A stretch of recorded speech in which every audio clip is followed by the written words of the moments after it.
बिस्मिल्लाहिर्रहमानिर्रहीम। प्यारे दोस्तों, साथियों और बुजुर्गों, अस्सलाम वालेकुम रहमतुल्लाहि व बरकातुहू। उम्मीद करता हूँ आप सब खैरियत से होंगे।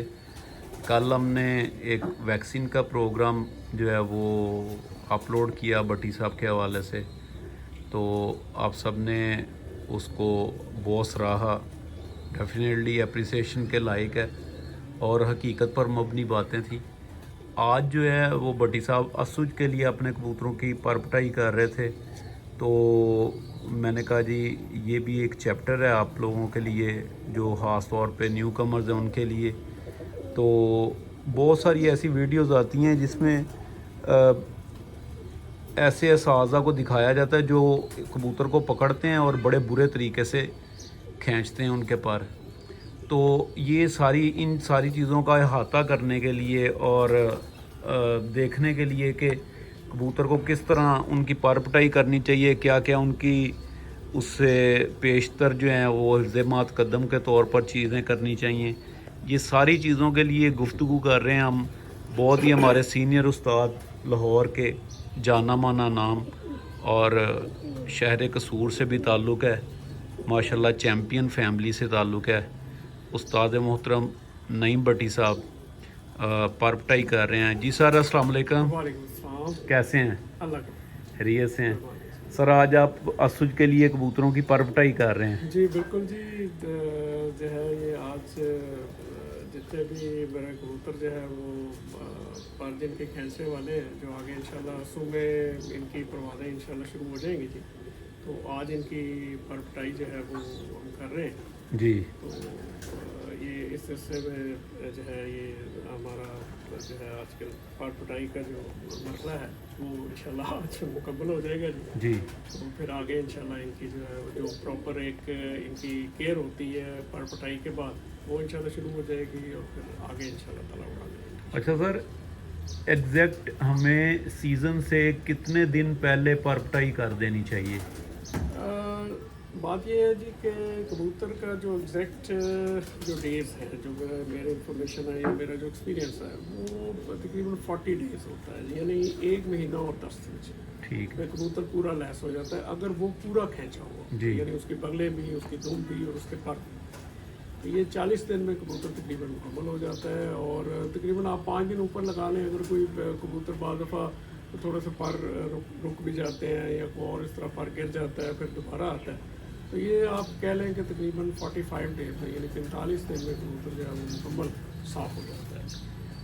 अच्छा सर, ये जानना चाहूँगा कि परपटाई से पहले वहाँ से स्टार्ट करते हैं। जी परपटाई से पहले हमें जिन कबूतरों की परपटाई करनी है, 20 हैं, 30 हैं, 40 हैं, हमें उन्हें क्या ट्रीटमेंट करना चाहिए और कितने दिन पहले करना जी चाहिए? ये बहुत ज़रूरी है जी। जी चूँकि परपटाई के बाद जो है वो कबूतर को आप ना तो कोई मेडिकेशन करनी चाहिए इनको, यानी कोई मेडिसिन जो है वो नहीं देनी चाहिए, ना ही इनको जो है वो कोई आप वैक्सीन लगा सकते हैं।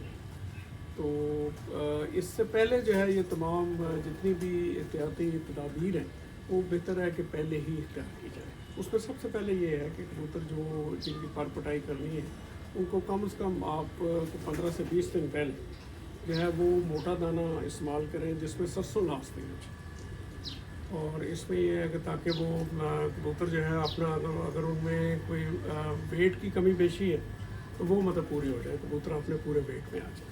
नंबर 1। नंबर 2 ये है कि आप बेहतर है कि इनको उससे पहले जो है वो डिवर्मिंग कर लें, पेट के कीड़ों की जो है वो दवाई इनको दें और उसका कोई भी आप ऑक्सोफेक्स इस्तेमाल कर सकते हैं, जेंटल कर सकते हैं, कोई भी जो अच्छी डिवर्मर है वो आप इस्तेमाल कर सकते हैं। इवन आजकल इम्पोर्टेड भी बहुत अच्छे डिवर्मर आ रहे हैं, वो भी आप इस्तेमाल कर सकते हैं, इसमें कोई ऐसा इशू नहीं है। तो आप जो है ये 1 दिन का उनका वक्फा होता है जी। उसके बाद यानी बाद जो डिवर्मर है वो सिंगल डोज हैं, बाद डिवर्मर जो है वो डुअल डोज है, यानी 2 डोजेस देनी पड़ती हैं, 1 दिन छोड़ के फिर 1 दिन देना पड़ता है। लेकिन अक्सर जो अच्छे जो डिवर्मर है उसकी सिंगल डोज ही काफ़ी होती है। वो आप पहले इनको डिवर्मिंग कर लें कबूतरों की, उसके बाद 1 या 2 दिन का इनको वक्फा दे के आप 3 दिन की बेहतर है कि एंटीबायोटिक कोर्स करवा दें।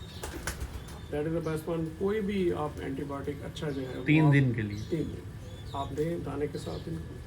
और उसके बाद जो है आप 2 या 3 दिन का वक्फा देके इनको, अगर इनकी ड्यू है जो वैक्सीन है, तो आप इनको वैक्सीन रूट करें चाहे वो एनडी की आप लोकल वैक्सीन लगाते हैं या आप इम्पोर्टेड वैक्सीन लगा रहे हैं, तो ये आप डेफिनेटली इनको पहले दे लें, और उसके बाद फिर 2 से 3 दिन के वक्फे के बाद फिर आप इनकी बात ट्राई कर सकते हैं। अच्छा जी, मतलब पहले 2 दिन हमारे डिवर्मिंग ने ले लिए, जी उसके बाद 5 दिन मेडिसिन ने ले लिया, एंटीबायोटिक जी, ने, बिल्कुल। 7 दिन हो गए। Exactly। उसके बाद 3 दिन का आपने कहा, फिर जी जी 3 दिन 3 दिन यानी छोड़ के फिर आपने डिवर्मिंग की जो है वो वैक्सीन करनी है जी, वैक्सीन करनी है, और मतलब वैक्सीन 10 दिन हो गए। 10 दिन हो गए। अच्छा। 10 से मतलब तकरीबन 10 से 12 दिन का ये और ये जो हमने वैक्सीन करनी है, जी जी, उसको उसके कितने दिन बाद हमें ये करनी ये चाहिए? 3 दिन मतलब ये सारे अमल से 13 दिन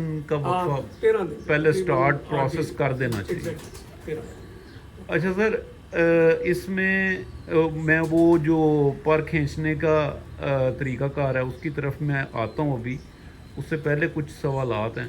जी जी कुछ ऐसे भी दोस्त होंगे जो कहेंगे कि ये कौन सा बड़ा कोई आर्ट है, लेकिन इसमें बहुत बड़ी गलतियाँ की जाती हैं जी जी और बड़ा जुल्म भी किया जाता है परिंदों पे। जी जी। अच्छा सर, ये बताइएगा कि ये जो डिवर्मिंग है, deworming during the moulting season, और ये जो न्यू फीदर्स आ रहे होते हैं, नए पर आ रहे होते हैं, तो वो जो है वो उस दौरान में हम डिवर्मिंग नहीं कर सकते? जी बिल्कुल, वो बात आपकी ठीक है। जी इसमें ये है कि आजकल चूँकि बरसात का मौसम शुरू हो जाता है, और बरसात के मौसम में कबूतर उमूमन जो है वो इनकी मोल्टिंग शुरू हो जाती है। जी जी तो आप पहले बेशक देख लें, यानी इसमें यह है कि अगर मोल्टिंग में कबूतर नहीं है तो आप इनको डिवर्मिंग जो है, अब सेफ डिवर्मिंग भी है। फॉर एग्जांपल अब मेरे जो पर्सनल एक्सपीरियंस में है कि अगर आप वर्मॉक्स का कराते हैं तो वो बहुत ज़्यादा इसके साइड इफ़ेक्ट्स होते हैं, ख़ास तौर पे मोल्टिंग में। अच्छा। इसमें यह है कि उसके पर जो है वो झड़ जाते हैं आमतौर पे, तो ये काफ़ी इसमें ये ठीक नहीं है। जेंटल जो है किसी हद तक सेफ है मेडिसिन में। डोज क्या है जेंटल? जेंटल की ये है जी कि 10 सीसी पर लीटर के हिसाब से कोई भी डिवर्मर आप लें तो वो 10 सीसी पर लीटर के हिसाब से जो खाली पेट में पानी में खाली पेट या दाने के बाद? दाने के साथ, खाली पेट नहीं देना, खाली पेट बिल्कुल नहीं ये देना। ठीक। और उसके बाद फिर तकरीबन 1 घंटे बाद आपने पानी उठा लिया। ठीक। तो इसका जो मेरे जो एक्सपीरियंस में है जी कि जो पाकिस्तान में अवेलेबल है वो अपने जो डिवर्मर है, तो इसमें ऑक्साफेक्स है, वो काफ़ी सेफ डिवर्मर है। तो इसमें ये है कि वो उससे जो मेरा जो पर्सनल एक्सपीरियंस है, अगर थोड़ी बहुत मोल्टिंग में भी कबूतर है, अगर क्रीज में भी है थोड़ा बहुत, तो आप उसको पहले इस्तेमाल कर सकते हैं। तो अगर उसके वो होते भी हैं तो आपने चूँकि वो पर तो खींचने हैं डेफिनेटली, तो उससे ये है कि वो कबूतर जो है वो काफ़ी हद तक उससे निकल जाते हैं जी। और जब आप पर खींच देते हैं तो डेफिनेटली उनके पर जो है पर मुकम्मल होने के बाद, जब पर बिल्कुल मुकम्मल हो जाते हैं और परवाज़ों के लिए कबूतरों को निकालते हैं, तब एक दफ़ा दोबारा पेट की सफाई, मतलब ये डिवर्मिंग का अमल करते हैं, ज़रूरी है ये नहीं होना चाहिए। मेरे पर्सनल एक्सपीरियंस के मुताबिक तो बिल्कुल नहीं होना मतलब चाहिए। 40 दिन आपने कहे हैं जी, तो वो तो 90 दिन बाद होता है। तकरीबन नहीं, बेशक वो मतलब 90 दिन बाद है। लेकिन जब आप कबूतर उड़ाने शुरू कर देते हैं तो फिर या आपके कबूतर उड़ाने के लिए तैयार हो जाते हैं, तो फिर इनको ना आप कोई एडवाइजेबल यही होता है, बेहतर यही है कि ना आप उनको कोई डिवर्मिंग दें, ना उनको कोई आप एंटीबायोटिक। अच्छा सर, कबूतर जो आप इस वक्त पर खींच रहे हैं, जी जी वो काइंडली उसका दिखाइएगा ज़रा। जी। ये जी आप देख सकते हैं, ये हम जो है आजकल तो है नेट पे हर चीज़ अवेलेबल है जी ये देखिए, इसके 4 जो बाहर के पार हैं ये पुराने हैं जी जी।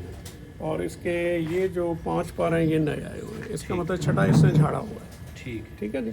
हालांकि आप देख लें ये मोल्डिंग में जी। मैंने आज से तकरीबन कोई 15 दिन पहले, इन्हें 15 से 16-17 दिन हो गए, इनको मैंने ऑक्साफेक्स का कोर्स करवाया कबूतर। आप देख लें इसमें कोई ऐसा इफेक्ट नहीं है कि इनके पर झड़ गए हो या ये देख लें ये नई भी निकाल लें। ठीक तो ये ऑक्साफेक्स जो है मेरे ख्याल में तो काफ़ी अच्छी Safe सेफ है। मैंने रेंटल भी इस्तेमाल की है, रेंटल भी अच्छी है यानी, लेकिन वर्मॉक्स का मेरा जो पर्सनल एक्सपीरियंस है वो इतना को अच्छा नहीं रहा। वो मतलब काफ़ी इसके साइड इफ़ेक्ट्स हैं जी यहाँ पे।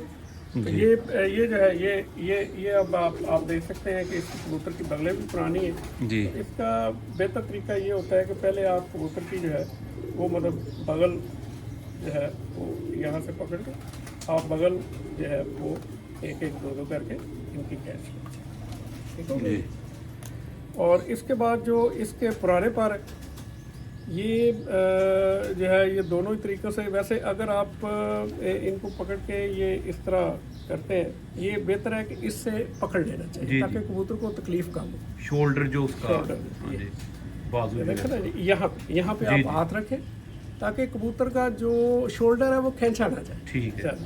इससे कबूतर को जो है वो काफ़ी तकलीफ होती है। आप थोड़ा सा जोर लगाए तो ये मतलब ये निकल आएगा। ये इसका पुराना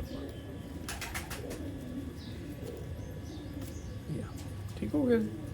अब ये एक साइड इसकी मुकम्मल हो गई। ये इसके नए पार है, ये जो है इसको खींचने की खत्म कोई ज़रूरत नहीं है जी। तो ये आप इधर की देखें, ये जो बगलें हैं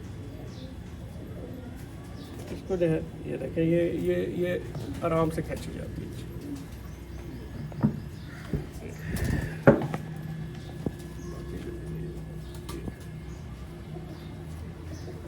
इसका भी देखें सेम यही सिचुएशन है। इसके भी चार पर बाहर के हैं। इनको मैं बार बार यही रिपीट कर रहा हूँ कि डिवर्मिंग जो है वो मैंने की हुई है। आज से 15 से 16 दिन हो गए इनको जी। और ये देखें इस पर कोई किसी किस्म का कोई इफेक्ट नहीं है।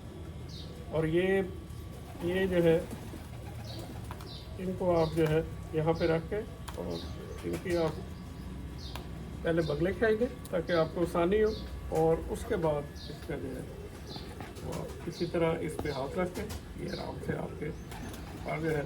कोशिश करें कबूतर को ये जो है वो तकलीफ कम से कम, और यहाँ पे हाथ रख के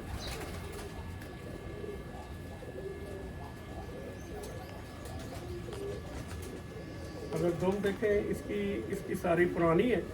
आप देखें अगर दुम जो है ख़ास तौर पे ये उड़ने में बड़ी हेल्प करती है, कबूतर को बैलेंस पे रखती है। और इसका ये है कि दुम के जो पर आप समझ रहे हैं कि पुराने हैं तो वो आप खींच दें जी, और जो नए पर आ रहे हैं उसको कतई ना खींचे, वरना वो दुम के पर जो है ना वो ख़राब हो जाते हैं और वो पर सही नहीं आते। सही यानी उनमें वो जो एक डेवलपमेंट होती है ना जी थ्रू ब्लड वेसल्स या जो भी है पूरी नशोनुमा होती है पर की, वो मुकम्मल नहीं हो पाती। सही तो बेस्ट में और ख़ासतौर पर आप पहले कबूतर को जो है इस तरह करके आप पहले चेक करें कि आपके पर जो है कौन से पुराने हैं कौन से नए आ रहे हैं। बाद दफ़ा ये होता है ऊपर से वो लग रहा होता है शायद ये पुराना पर है, लेकिन वो होता नहीं, पक्का होता है, लेकिन वो कच्चा पर है। जब कच्चा पर आप कह देते हैं तो उसमें मोर देन 60% चांसेस होते हैं वो पर जो है वो ज़ाया हो जाए। तो इस तरह आपके जो प्रवासी कबूतर है वो भी ज़ाया हो सकता है।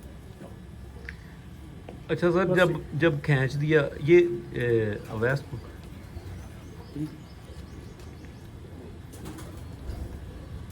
जी सर, जब परों को खींच दिया जी वेरी नेक्स्ट डे या उसी दिन हमने पानी में क्या डालना कि इनकी जो अगर में, हाँ ये बड़ा अच्छा क्वेश्चन आपने पूछा। इसमें यह है कि जब कबूतर को खींचते हैं ना जी तो इसमें बॉडी में थोड़ा सा रिएक्शन है। तो ये थोड़ा सा इनका टेम्परेचर भी, जिस तरह मैंने पहले भी अर्ज किया था कि जब आप वैक्सीन करते हैं कबूतरों को तो इनका बॉडी टेम्परेचर बढ़ता है जी, ये बुखार की कैफियत होती है। तो सेम इसी तरह इस में भी कबूतर थोड़ा सा ज़्यादा जी वो फील करता है जो बॉडी टेम्परेचर खींचने के लिए। इसका द बेस्ट वे इसके आप पैराडोल जो है वो एक दिन से ये जब आप पार खींचते तो इनको दाने के साथ जाता हूँ। सर इनकी नहलाई कब से स्टार्ट करनी चाहिए? नहलाई जब पार इनके जो है वो आप कह लें कि आने शुरू हो जाते हैं जी, यानी जब तकरीबन कोई 2 हफ्ते बाद 2 हफ्ते बाद। अच्छा सर, जब कबूतर डेली नहलाना और इसमें द बेस्ट वे कि आप उसमें पिंकी डाल के पानी ये जो कि मेनोफोर होता है ठीक, तो ये आप डाल के, चूँकि ये सेफ भी होता है, अगर कबूतर पानी पी भी लेता है उससे कोई फ़र्क नहीं पड़ता। वो अच्छा सर, बाद दोस्त बेचारे पूछते हैं कि कबूतरों को खींचा है और खींचने के बाद वो थोड़े से पर आए हैं और उनका जो है ना वेट लूज़ होना शुरू हुआ, सोखा हुआ और वो मरना शुरू हो गए हैं। इसके लिए कोई आसान सी टिप बता दें, कोई घरेलू सी। उसका अगर सोका या इस तरह की आप फील करते हैं तो आप देसी पानी ज़रूर दे सकते हैं कबूतरों को। आप मसलन देसी पानी जो है हाजमे का पानी दें तो उससे जो काफ़ी हद तक जो कबूतर जो है वो रिकवर कर जाते हैं जी। तो उसमें ये है कि आप फॉर एग्जांपल के इसमें सौंफ है, नारदाना है और बड़ी इलायची है जी, काली मिर्च है और इसमें थोड़ी सी आप अजवाइन भी इवन इस्तेमाल कर सकते हैं। तो इस टाइप का जो पानी है और इसमें आप इवन लहसुन बड़ी बड़ी अच्छी चीज़ है, ये आप लोग इस्तेमाल करें उसमें। और थोड़ी सी मिकदार में आप प्याज भी इस्तेमाल कर सकते हैं और दालचीनी थोड़ी सी आप इस्तेमाल करें। तो इसमें ये है कि आप जो है इन कबूतरों को वो इस्तेमाल करवाएं और ख़ास तौर पे अगर वेरी नेक्स्ट डे जब आपने कबूतर खींच लिए उसके बाद आपने उनको जो है वो पैनाडोल सिरप भी आपने दे दिया। वेरी नेक्स्ट डे से जो मेरा पर्सनल एक्सपीरियंस है उसमें हम लोग तो मैं तो यही करता हूँ जी कि हम लोग जो है ये बोरे जो डालते हैं वो देसी घी के बोरे इस्तेमाल करना चाहिए। कुछ दोस्त जो हैं वो ऑयल भी इस्तेमाल करते हैं कि जो ख़ासतौर मस्टर्ड ऑयल जिसको ये सरसों का तेल कहते हैं, ये अगर खालिस हालत में मिल जाए तो ये भी बहुत अच्छा है, इक्वली गुड। तो इसमें यह है कि देसी घी के बोरे इनको ज़रूर डालें ताकि इनका वेट कबूतरों का कम हो। अगर ये वेट से कम होंगे तो डेफिनेटली वो परों पे बहुत ज़्यादा उसके बुरे साथ जो है मुरतब होते हैं। कबूतर वेट से अब अपना लूज़ कर जाता है और वो फिर परवाज़ में कबूतर पीछे चला है। तो बेस्ट वे इसके आप इनको जो है वो बोरे डालें और फिर इनको टाइम पे जो है वो आप दाने, इसके बाद दाना भी आपने जो है वो इनको रिच यानी फूड डालना, बैलेंस डाइट डालनी जिसमें ख़ास तौर पे जो आपने जिसमें कह लें कि जो ऑयल जो है ऑयली फूड जो है वो ऑयली सीड्स उसमें ज़्यादा हो, जिसमें ये ख़ास तौर पे सरसों जो है ज़्यादा वो आप इनको ज़रूर डालें, मक्खी डालें और फिर इसके साथ जो है वो इनको चने डालें, गंदम डालें। और भी आप अगर दालों का दाना आपके पास बहुत अच्छा बना हुआ है तो उसमें भी जो एडिशनल आप ये सरसों डाल के आप उसको इस्तेमाल कर सकते हैं। इससे वो उसमें चूँकि मुख्तलिफ दालें होती हैं, इसमें मूंग की दाल भी होती है, मटर की दाल भी होती है, चने की भी होती है और इसमें दूसरी भी दालें होती हैं, ये दूसरी चीज़ें ज्वार भी होती है। तो इसमें कबूतर बड़ा बैलेंस रहता है। मैं तो खुद भी ये मोटा दाना जो जोड़ों वाले कबूतरों को डालते हैं वही वो इनको भी इस्तेमाल करते हैं और उसमें सरसों भी डेफिनेटली मैं तो सारा साल सरसों डालता हूँ। तो इससे जो है ये पार वगैरह बड़े अच्छे आते हैं। जब इनकी मोल्टिंग में बड़ी सरसों जो है वो हेल्प करती है। तो ये मतलब चीज़ें बड़ी ज़रूरी है। तो ये जो पोस्ट केयर है ना जी आफ्टर पार पटाई के बाद, तो ये बहुत ज़रूरी है। प्यारे दोस्तों, उम्मीद करता हूँ कि कोई क्वेश्चन मेरा नहीं ख्याल कि पर पटाई के हवाले से रह गया होगा और उम्मीद करता हूँ ये भी कि आपको ये प्रोग्राम जो है एक सीनियर के नुक्ता नज़र से पसंद भी आया होगा। उन्होंने कबूतर को परों को खींच के दिखाया, ड्यूरेशन बताई, उसकी प्रिकॉशंस बताई, आपको सारी एहतियात बताई। जी सर, जी बिल्कुल। एक क्वेश्चन अभी आपने पूछा था कि अगर उसके बाद जो है वो कबूतर को कुछ हो जाता है, वेट लूज कर जाता है, जैसे पानी तो उसकी रेमेडी है ऑब्वियसली, इसका इलाज है। लेकिन इसके साथ अगर वो कबूतर ज़्यादा मसन हो जाता है, वो देसी पानी से नहीं कमा, तो उसका द सेफेस्ट वे कि आप जो है वो एलोपैथिक मेडिसिन इस्तेमाल। एलोपैथिक मीन्स नॉट वेटनरी, जिसमें हम जैसे कोई भी हम स्ट्रॉन्ग एंटीबायोटिक इस्तेमाल करते हैं, नोसिम है, टाइलोपर्सन है या और मतलब इस टाइप की दूसरी चीज़ें, ट्राइबर्सन है, ये बड़ी स्ट्रॉन्ग एंटीबायोटिक्स हैं। तो ये इसका बेस्ट वे ये है कि आप एक मिक्सचर बना के रख लें जी, जिसमें आप जो है ये फ्लैजल सिरप, अमॉक्सिल सिरप और इसके साथ जो है वो आप पैराडोल सिरप और वाइडालिन सिरप। वाइडालिन के मल्टीविटामिन्स होते हैं, ये सारे ह्यूमन कंजम्पशन के लिए होते हैं, यानी एलोपैथिक मेडिसिन है। ये बहुत ही माशाल्लाह सेफ है जी और इनको जो है ये आप चारों ये जो आपने सीरम मैंने बताया है, ये आप मिक्सचर एक बना के रख लें। और जो कबूतर ज़्यादा ढीला हो, इवन वो अगर पार भी खींचे भी वो, तो मेरा ख्याल है इसका ज़्यादा इतना इतना बुरा कोई इफेक्ट नहीं होता उस पर। उससे कबूतर वेट पूरा कर जाएगा। 1 सीसी ये मिक्सचर लेके जी, और 4 सीसी पानी, ये आप सुबह शाम जो है जो अफेक्टेड कबूतर है Each. या हाँ, वो आप दे सकते हैं। ठीक, बहुत शुक्रिया सर, जज़ाकल्लाह। ये बहुत मुफीद प्रोग्राम है और ये यूट्यूब चैनल पर रहेगा इंशाअल्लाह ताला, और लोग इससे मुस्तफ़ीद होते रहेंगे और आपके लिए दुआएं करते रहेंगे। जज़ाकल्लाह, आपका बहुत शुक्रिया। अपना भी ख्याल रखिएगा। अल्लाह हाफिज़।